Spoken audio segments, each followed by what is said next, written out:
Broadcasting from the business capital of the world, this is the Podcast Business News Network. Welcome back, everyone. We've talked before about acupuncture and how it can support many challenges that a lot of us go through. Today, we're going to talk about something that affects children, and more adults are being diagnosed every year. A lot of times, medication is the course of treatment, and I'm talking about ADHD. We're going to dig into that today and how acupuncture can support that. She practices in New York City. She's also, I'm going to call her an expert on Chinese medicine and also herbals. Dr. Kelly is back on the program with us. How are you doing today? I'm doing good, Steve. How are you doing? Very well, very well. And once again, my mind is blown to learn something else that acupuncture can help out with ADHD. I don't even know where to begin on this one. Where do you want to start? Well, ADHD, I think most people they may know what ADHD is. Is attention deficit hyperactivity disorder. Basically means this group of people they kind of like just cannot sit still. That's physically ADHD. But there are also mental ADHD means their mind just keep like active. They cannot calm down. So it's different ADHD. Most people know ADHD is like, oh, children. They cannot sit still, like in the classroom. The teacher kind of like call them the trouble kids. Yep. That is physical. But you mentioned about there are grown-ups also diagnosed with ADHD. So grown-ups usually have like mental ADHD. So their mind just cannot like stop. They cannot have a rest. They keep thinking about something. So, but Chinese medicine can treat ADHD. I don't even know where to begin with that. The things that we've talked about before are more physical. So it could be arm pain, it could be migraine, things like that. This is something that where and why would you put the needles in terms of acupuncture to help somebody quiet their minds? And my next question is going to be, can it take the place of medication? Yes, that's a very good question. So in Western medicine, usually they give people like stimulants or the opposite, depressants. So they either like stimulate people, so they are like excited, they will finish their task, or they kind of like make them more like quiet. In Chinese medicine, we always have, it's not always have a different definition, but we have some different definition about ADHD. Like for example, people can have the pattern of like spleen qi deficiency or kidney essence deficiency or heart yin deficiency or liver qi stagnation. So these kind of patterns can be explained in Chinese medicine. Then we will have different points. We will have herbal formula to treat the different pattern for ADHD. Then people will feel better. You know what? Let's pivot over for just a moment to herbals, all part of Chinese medicine.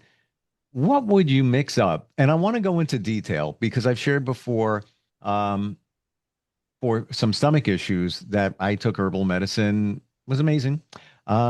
What would you mix up for somebody that has challenges with ADHD? So, for example, if people have spleen qi deficiency, um, I mentioned about before maybe like spleen, the function is TNT, transformation and transportation. So transformation is when we eating food, when we drink beverage or drink soup, whatever. Spleen is organ to transform that food we are taking in into the qi and blood our body can use. For example, for memory, for example, for study, for work, for all the activity. But if a person's spleen qi is deficient, which means their spleen cannot really transform the nutrients we're taking in, then they just cannot have enough qi and blood to support them to do all the activity to study.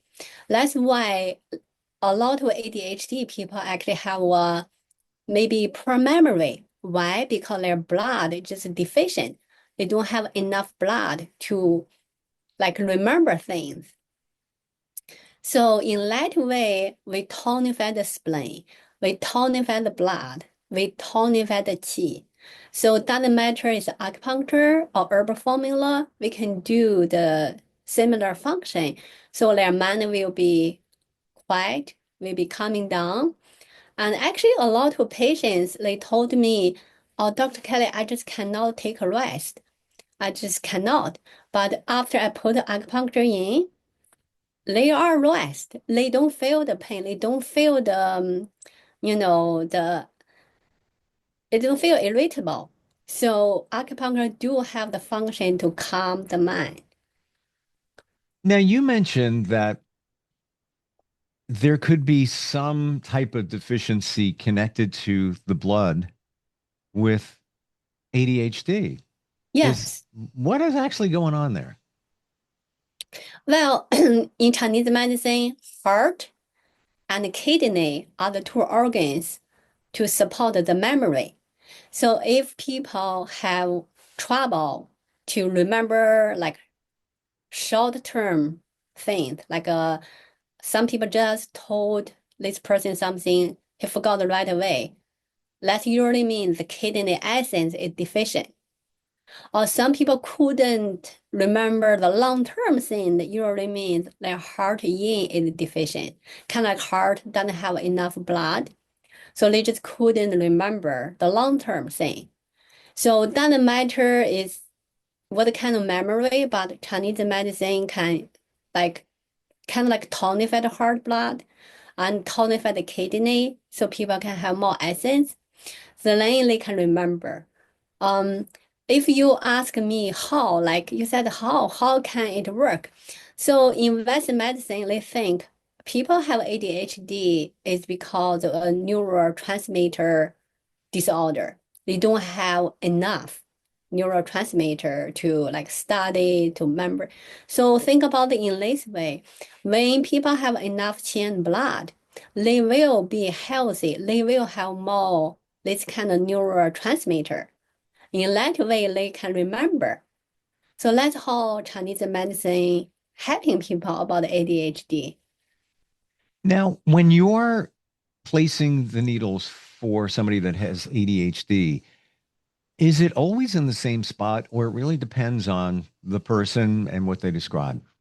So according to their pattern, for example, for heart blood deficiency, we will have some heart points, like on the wrist. There are some heart points over here. I will use them to treat people who have heart deficiency. If people have kidney essence deficiency, I will use some points, for example, on the ankle, on the foot. There are some points over there can tonify the kidney. If people have a spleen deficiency, I may have some points on the stomach to tonify the spleen, or I use the points on the leg for spleen deficiency. So it really depends on, each pattern. But of course, there is kind of some common points we can use, like the Do 21 on the top of the head. That one can give people more energy and also calm people down. Actually, there is 4 points, just kind of like surrounding the Do 20 on the top. It's like half twin to each side of the Do 20. We call it 四神聪, means 4 clever points, kind of like make people more clever, smarter, like they can more concentrate. A lot of people like to do it before the test. They will come in like they do the acupuncture point, they feel like more concentrated, they can study like more effective. It's very interesting actually. Wow. So you're literally placing the needles in somebody's head. Yes, yes. So interesting. Wow. Next time I have to have something coming up where I got to think a lot, I might be stopping in your office. I don't do well on tests. Mhm. So if somebody was taking medication for ADHD, and have you experienced this where they didn't need the medication or they could lower the dosage after doing acupuncture? I usually telling people this, don't just suddenly stop, but do it gradually, right? You come in for treatment, you feel good, but lower down your dose little by little, because if you just suddenly stop or something, your body gonna have a withdrawal, which is horrible. Yep. So yeah, like a little by little, they feel like I don't even need it. I can totally function. I can do my job. I can study. I don't have to take the Western medicine. So indeed have a lot of people actually. Just amazing. So a lot of children are diagnosed with this. Um, you can do acupuncture on children, right? Yes, I did. I think the youngest one is like 4-year-old. Yeah. Mm. And also we have like very cute tool. We kind of like use it to just press it on some points. So it's not really needle for a baby. We can just use the, kind of like acupressure to press on the points. That also can help. Wow. So what is the difference between acupuncture and acupressure? Obviously, needle involved in the acupuncture. Is it a lot of the same points or meridians on the body that um, work for both? Yes, most points you can both do acupuncture and acupressure. And I guess some points are like very sensitive. Some people may feel like, oh, too much pain, for example, on the foot. There are a lot of points. It's very helpful, but it may be too sensitive. Some people don't want to enjoy the acupuncture on the foot. We can do acupressure. And also for like a babies, very, very young kid. You don't want to really doing acupuncture. You can use acupressure. But I have to say this, acupuncture is more effective than acupressure. So in general, some people come in, I will explain to them. So you can choose different kind of methods, but acupuncture is more effective because first the needle, we have different size of the needle. It can get into deeper. So, and the needle is metal. Metal sometimes get into the body, you really feel the qi moving. I have a lot of patients literally telling me, Dr. Kelly, I really feel the qi moving in my body, even there are no needles. They telling me, oh, there are some qi moving in my leg on which part. I said, there is no needle. But they said, I felt the qi moving. So acupuncture is really like a miracle. People really feel the qi moving in their body and it's really effective. So I'm happy to help a lot of patients. Wow. What does that feel like to somebody when they say, the chi moving? Like what would you feel? Um, Usually I said, that's very good actually, because which means you're sensitive and your body responding. Your body responding to acupuncture, which is good. So some people they don't even feel much, like even the needle put in, they don't feel much movement. But if people feel the movement, which means they have more connection, kind of acupuncture and their body and energy. Some people do believe when like a practitioner doing acupuncture on somebody, so their energy kind of like connect with the patient. So when it's everything about energy, right? When you think about it, it's about energy moving from here to there. It's an energy exchange. So when you have that kind of sense, which is good, so energy can go into your body, really tonify you, really get rid of the stagnation, get rid of the blood stasis, which is good. I want to go to an email now, and this is from Christine. By the way, you can reach us instantfeedbacksteve@gmail.com anytime. Christine is in Rapid City, South Dakota. She says, I appreciate your conversation regarding acupuncture. I have gastritis, reflux, and was diagnosed with an ulcer. Can acupuncture support that? Interesting, because earlier I said I had some stomach issues back in the day and I used herbal medicine and it was beautiful. A day or two, I felt fantastic, and over the counter meds did nothing. Um, but acupuncture, never thought about that, never even brought that up. What's your thoughts for Christine here? So, acid reflux, right? So, or inflammation in the stomach, it basically means there are some blockage in the stomach. So in Chinese medicine, we always talk about qi movement, blood movement, right? So the stomach qi is supposed to going down. But when there's some blockage, the stomach qi instead of going down, it went up.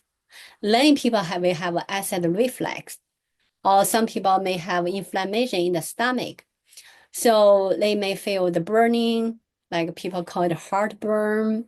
Or some people feel even worse. They're even like have pain like from the throat all the way down. And some people like couldn't even eat. But acupuncture can working to decrease the inflammation. If people think it's about the inflammation, like you may ask how acupuncture, working on inflammation.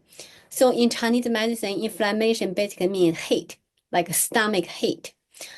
So we clear the stomach heat. In that way, the inflammation will be, relieved, and also the pain will be relieved. And also we are working on also with acupuncture or formula to strengthen the stomach and spleen. In that way, when people eat, they're not gonna have food stagnation. Actually, a lot of these kind of people, they have food stagnation, which means they eat, but their food didn't get digested. So it stay in their stomach. The food stagnation actually cause the inflammation, cause the acid reflux. So we basically clear the stomach heat. Then you will feel better and tonify stomach spleen to avoid the further going on food stagnation. So they will feel better. Wow. You talk about heat connected to the stomach. If you have reflux, normally it's called, it's burning. I got a burning feeling in my stomach. There it makes perfect sense. And you've talked about heat before. Wow. I never thought of it that way. Um, is acupuncture or Chinese medicine in general, mostly because we've talked about this a number of times about the hot and the cold. That is the gives you the most impact, good or bad, the hot and the cold. Is that just the main principle of Chinese medicine? Well, for herb, we have like hot herb, we have cooling herb. Even for food, we have cooling food, we have hot food. Um, so I mean, hot and cold is one of the elements in Chinese medicine, like yin and yang, right? Cold and hot, or it's dampness, or is deficient, or is excess. So hot and cold is one of the main factor for sure.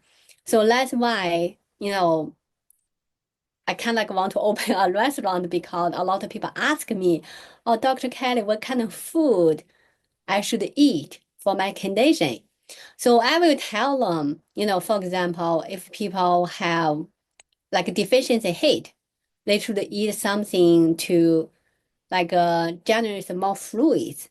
It's like water, right? When you boil water on the stove, when you have less water, the fire kind of like too big. It's hot. But you have a lot of water, then the fire and the water kind of like okay, they anchor each other. So when people feel like always hot, that's especially at night. That kind of like mean they have yin deficiency. also kind of mean that the fluid is not enough to anchor the heat.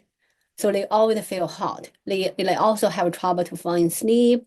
They may feel like anger easily, irritable.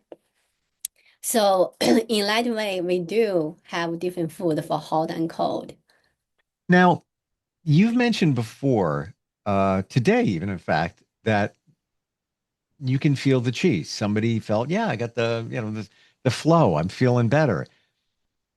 How do we know that our chi within our blood is good? We're in a good place. Is it just you feel healthy and everything is good? Is that an indicator of it? Yeah, that's a good question, Steve. For example, when people have qi stagnation, which means the qi cannot really flow, it kind of like stuck, right? So usually when people have qi stagnation, they will show some signs. For example, they very easily get angry. They may have like a not very good digestion because when the qi stagnates, basically means nothing move. So they cannot even have a good digestion. They don't feel hungry. Then they also kind of feel fatigue, tired, low energy. And so like for women, they may feel like before the like PMS, right? Like their breast will feel tender, like they feel more easily to get angry. They have like a bloating, they feel the pain. So usually in that way, people kind of like have chi stagnation. But if like people moving all the time, their chi is smooth, they feel good. Like you said, they feel good. They don't feel like so easily getting angry. Like digestion is good. They can fall in sleep. They can stay in sleep. So everything kind of like in balance. Can somebody change their life? Let's say you went on vacation. You relaxed for a number of days. You come back, you're feeling chilled, you're relaxed. Would that also mean that you improve the chi within your body? That's kind of yes, because when they relax, when you relax, your chi like move so much better. When you Gotcha. think about this, when you worry about something, you hold your breath, you cannot even breathe. Your chi is stagnant. So yeah, when you're on vacation, yeah, you relax, your chi move like better. Now I'm seeing this more, and it's easier to understand now that we go a little bit deeper into the chi. Fantastic. And certainly for those dealing with ADHD or somebody in your family, maybe your child, fantastic to know that acupuncture can support that. Obviously, it's got to be in person where you are in the city. And people can find you at kelly121acupuncture.com. You can also reach out there, even if you have a question about herbal medicine or anything related to Chinese medicine. Dr. Kelly, thank you so much for today. Learned, as always, so much about how Chinese medicine can support us. Thank you, And Steve. thank you. I learned so much, and I share this with other people. It's like we're doing here today. All right, we'll catch up soon. Appreciate it. We'll be right back.